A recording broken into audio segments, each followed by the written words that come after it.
Hello students, जय श्री कृष्णा। हम बात कर रहे हैं रिलेशन एंड फंक्शन। क्लास 12 के अंदर रिलेशन के अंदर हमें सबसे बड़ी बात ध्यान में रखनी चाहिए कि जो सेट होगा वो दोनों तरफ सेम सेट होगा। यानी जो हम रिलेशन पढ़ेंगे वो A टू A के अंदर इस प्रकार से हम रिलेशन पढ़ेंगे। यानी इस तरफ भी सेट A होगा और इस तरफ भी सेट कौन सा होगा? A होगा। ये क्लास 12 के लिए है। और इसके बाद आगे हम देखेंगे, जैसे मान लो सेट A के अंदर 1 2 3 4 5 और 6, और यहाँ भी A के अंदर 1 2 3 4 5 और 6, यानी हमने 6 एलिमेंट लिए हैं। अब मैं क्रॉस करता हूं, जैसे 1 को 2 से ज्वाइन कर दिया, 2 को 3 से ज्वाइन कर दिया, 3 को 4 से ज्वाइन कर दिया, 4 को 5 से ज्वाइन कर दिया और 5 को 6 से ज्वाइन कर दिया, तो हमारा ये रिलेशन बन गया। हमारा क्या बना रिलेशन? 1 2, उसके बाद 2 3, उसके बाद 3 4, उसके बाद 4 5 और उसके बाद 5 और 6। ये हमारा क्या बना? रिलेशन बना, जिनका तीर आरेख ये है और रोस्ट फॉर्म ये है। अब मैं सीधा बात पॉइंट पर करके नंबर 1 आपको बता रहा हूं। सबसे पहले ध्यान देना, सबसे पहले करवा रहा हूं मैं नंबर 1। जो 12th क्लास का सबसे इंपॉर्टेंट है वो है समतुल्य संबंध।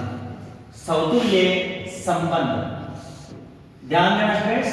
समतुल्य संबंध यानी reflexive relation. Reflexive relation, reflexive relation.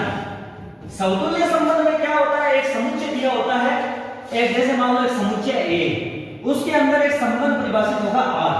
तो जो समुच्चय A का प्रत्येक अवयव है, ध्यान देना, समुच्चय A का प्रत्येक अवयव या सभी अवयव बोल दूं मैं, सभी अवयव या प्रत्येक अवयव, सभी अवयव बोल दो, सभी अवयव स्मॉल a ले लिया मैंने। जो हमने समुच्चय लिया है उसका, उसके सभी अवयवों को मैंने a बोल दिया।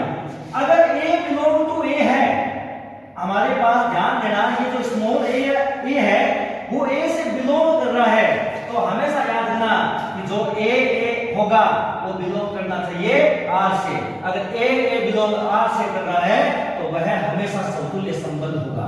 कौन सा संबंध होगा? समतुल्य।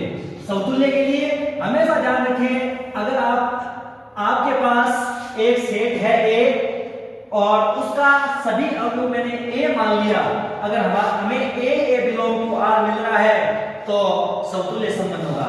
यानी गणितीय भाषा में ध्यान देना, एक और बता रहा हूं, सभी A बिलोंग टू A के लिए, A बिलोंग टू A के लिए A बिलोंग टू R होना चाहिए, A बिलोंग टू R होना चाहिए, तो ये संबंध होगा समतुल्य। सभी A बिलोंग टू A के लिए, सभी A बिलोंग टू A के लिए,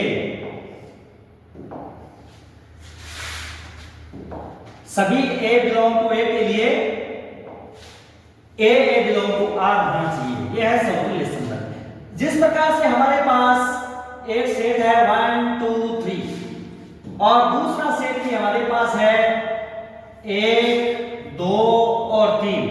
एक का 1 से संबंध कर दो, 2 का 2 से कर दो और 3 का 3 से कर दो।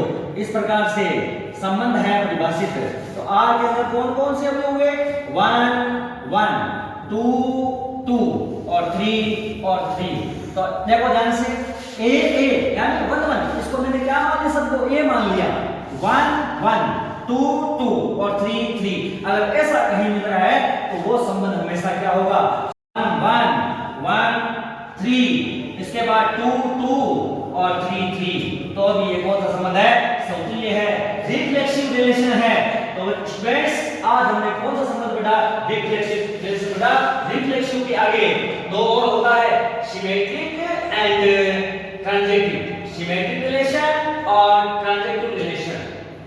ट्रांजेक्टिव रिलेशन ये हम आगे वाले वीडियो में कल देखेंगे, इस प्रकार से चलेंगे। अगर आपको पूरी क्लास चाहिए और आप भी केसीसी चैनल को सब्सक्राइब करें, लाइक करें और शेयर करें। ओके, जय श्री कृष्ण टू ऑल।